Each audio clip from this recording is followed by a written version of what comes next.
اگر این دختری که صورت داره حیا نداشته باشه به درد میخوره؟ این دختری که صورت داره و نماز نخونه به درد میخوره؟ این دختری که صورت داره و 16 متر زبان داره به درد میخوره؟ رسول صلی الله علیه و سلم فرمود به خاطر جمالش، به خاطر حسنش، به خاطر حسبش و به خاطر دینش. و در آخر چی میگه؟ فاظفر بذات الدین. کامیاب شد، رستگار شد، موفق شد اونی که کسی را انتخاب کرد، دختر را انتخاب کرد که در آغوش پدر و مادر دیندار تربیت شد. ازدواج میکنی 4 چیز را در نظر میگیری: مالش را، حسبش را، جمالش را، دینش را. بعضی‌ها به خاطر جمال یک دختر به اون دختر ازدواج میکنه. یک دختری که زیبا در شهر است و در قریه است، کلگی خواستگار اوست. هیچ کس به دین از او توجه نمیکنه. هیچ کس به تدین مادر از او توجه نمیکنه. به تدین پدرش توجه نمیکنه. میگه این دختر زیباست، این عروسی بشه. این زیبایی 1 ماه دوام داره.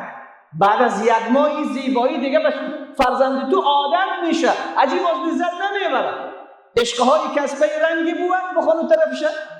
عشق نبود، عاقبت ننگی بود. این رها کن عشقهای صورتی. نیست بر صورت نبر روی سطحی آنچه معشوق است. صورت نیست آن، خواه عشق این جهان و خواه آن جهان. اگر این دختری که صورت داره حیا نداشته باشه به درد میخوره؟ این دختری که صورت داره و نماز نخونه به درد میخوره؟ این دختری که صورت داره و 16 متر زبان داره به درد میخوره؟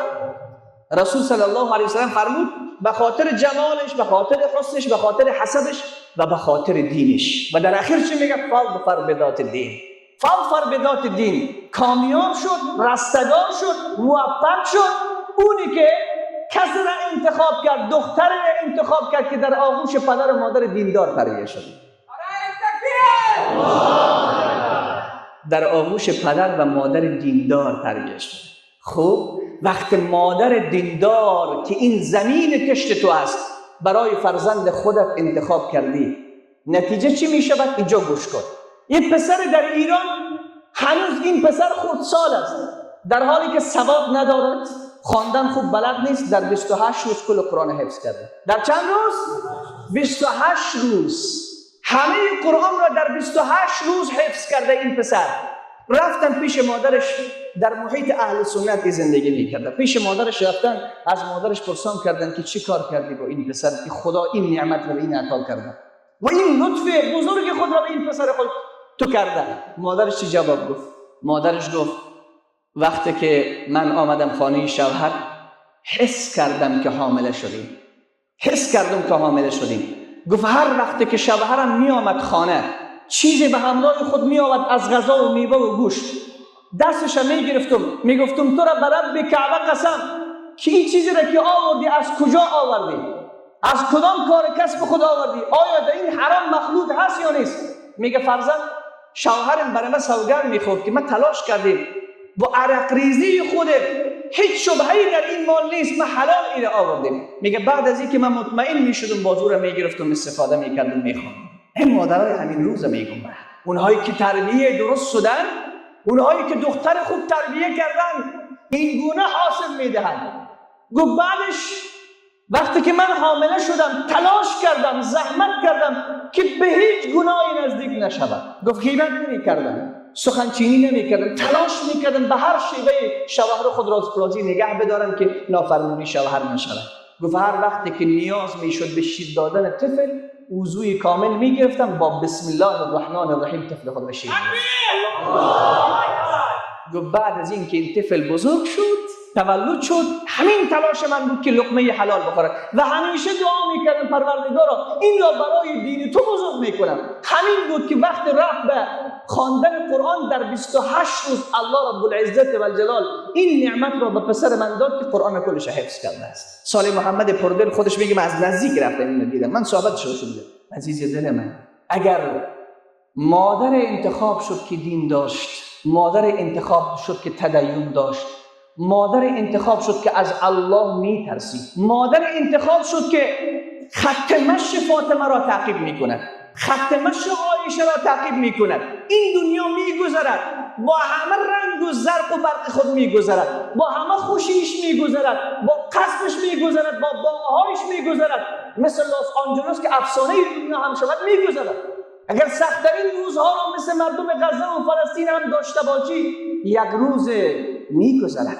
خبر شدی که غزه و فلسطین الان صلح صورت گرفته؟ خبر شدیم که اونها در حقیقت کامیابند؟ 50,000 شهید، نزدیک به 1,00,000 زخمی. وقتی که صدای صلح بلند می شود اونجا، آنقدر اینها خوشحالند، آنقدر خوشحال هستند. اولین کاری که کردن در همون مخروبه ها که همه تعمیر و قصد و هر چی که بود در زمین یکسان شده بود، اولین کاری که کردن یک مسجد بنا کردن. بگو الله اکبر. اونها دانستن، آمریکا و اسرائیل میگفتن که ما از جغرافیای دنیا غزه و فلسطین رو حذف میکنیم. حالا به تو یقین پیدا شد که خالق آسمانها قدرتش مافوق قدرت جهان هست؟ حالا به تو یقین پیدا شد که هیچ کسی نمیتواند اگر الله از ملت دفاع کند، اگر الله در کنار ملت باشد، تمام عالم اگر تیغ عالم بجنبد ز جا نبرد مو تا نخواهد خدا. پوز اسرائیل به خاک مالیده شد، آبرویش در سطح جهان برده شد.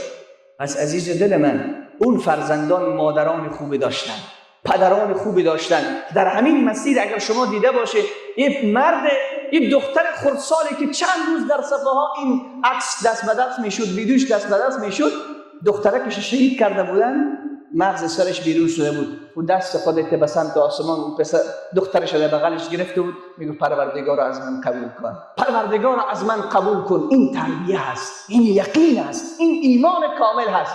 یه نمونه از ایمان اصحاب رسول صلی الله علیه و سلم مردم غزه و فلسطین بود.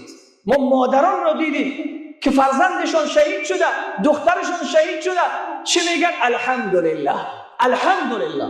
این اثرات تربیه قرآنی هست. عزیز من، اولین شیوه برای تربیه فرزند، امام مالک رحمت الله علیه میفرماید لن یصلح آخر هذه الامه الا بما صلح به اولها. اصلاح نمی شود آخر این امت، اصلاح نمی شود آخر این امت مگر به آنچه که اصلاح شده اول این امت. اول این امت به چی اصلاح شده؟ به قرآن. به چی؟ به قرآن. رمز موفقیت تربیه فرزندان سلف قرآن بوده. ای مسلمان، رمز موفقیت تربیه فرزندان سلف قرآن بوده. ابن خلدون در مقدمهش میگه بهترین و بالاترین اهمیتی که در شهرها و کشورهای اسلامی برای مسلمین دارن در تربیه فرزندانشان قرآن هست. هارون رشید فرزند خود را که به نام امین است، وقت پیش مدرس میگذارد، برش میگه، نام او مدرس احمد است، میگه ای احمد، من توته جیگر خود را پیش تو گذاشتم، به این قرآن بیاموز، حدیث رسول الله بیاموز، تاریخ صحابه بیاموز و اشعار به این تعلیم بده. اونها میدانستن که رمز موفقیت ها قرآن است. اگر میخوای تربیه سالم به فرزند خود داشته باشی، عزیز من، تلاش کن قرآن را یاد بگیره. باور بکن، من تفلکایی را میبینم 7 سال 8 سال در بازار خلطه در دستم پلاستیک فروشی میکنم. پدر دارن، دیدم پسر 7 ساله و 8 ساله در مستری خانه ماندن، در نجاری ماندن. من نمیگویم کسب و کار نکنن، کسب و کار کنن. عزیز من، اول به این پسرت قرآن را تعلیم بده. الله وعده داده رزق تو را میده، رزق پسرت هم میده. تو در مسیر حق حرکت بکن. و من یتق الله یجعل له مخرجا و یرزقه من حیث لا یحتسب. ای بنده، اگر از الله ترسیدی، تقوای الهی پیشه کردی، الله از جای برات روزی میده که گمان نکنی. یک بار خوب بگو الله اکبر. پس دست فرزند طبیعی قرآن برش تعلیم بده. این بهترین شیوه تربیه است، چون قرآن از درون این پسر تو را قوی میگرداند. عقیده این پسر را، حق و حقوق تو را، جایگاه تو را، جایگاه مادرش را، جایگاه یه عالم دین را، جایگاه مسجد را، جایگاه نماز را، همه اینها در قرآن موجود است. بر پسرت اول قرآن تعلیم بده، باز برو انگلیسی برش یاد. اول قرآن تعلیم بده، باز برو انجینر شو. اول قرآن تعلیم بده، باز برو دکتر شو. وقت دکتر با وجدان میشه، تاجر با وجدان میشه، انجینر با وجدان میشه. او خیانت نمیکنه، چون قرآن نمیگذارد او خیانت بکنه.